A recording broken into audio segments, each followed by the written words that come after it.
So you want to be a writer. You want to be an author. You want to get your novel out there and have it published so that everybody can read it. Well, great. You came to the right place.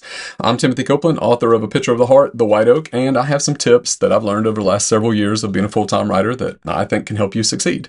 We've talked about setting goals, defining success, the dreaded inspiration or lack thereof, consistently showing up daily, and today we're going to talk about something that I think was critical for an author or a writer to develop, and that is perseverance.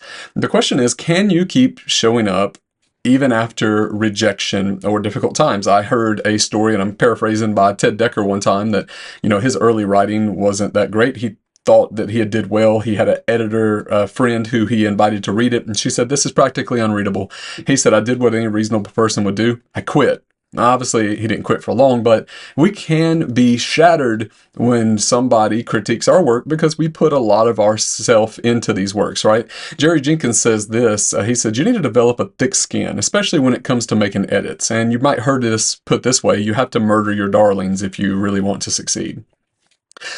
For me, I recently finished my prequel of A Picture of the Heart, and it was 80,000 words, and I was very excited about it, but after walking away from it for a few weeks, which I would suggest for anybody after you finished, and coming back and reading it, I realized suddenly that there was no resounding climax, that it was in the wrong spot. And we talked a lot about ways that we could fix this, and sadly, we came to the conclusion that it was not fixable, that we were going to have to chop off the last third of the book and push the story up and rewrite the beginning, and that's just the way it is. And so that's what I'm doing now. I'm in the middle of those revisions, and sometimes that happens, and at other times the novel just ends up getting put on a shelf. So you just have to persevere through the difficult times, and I think a lot of authors who are successful have stories of perseverance. All right, well, that's it for this time. Until next time, keep creating.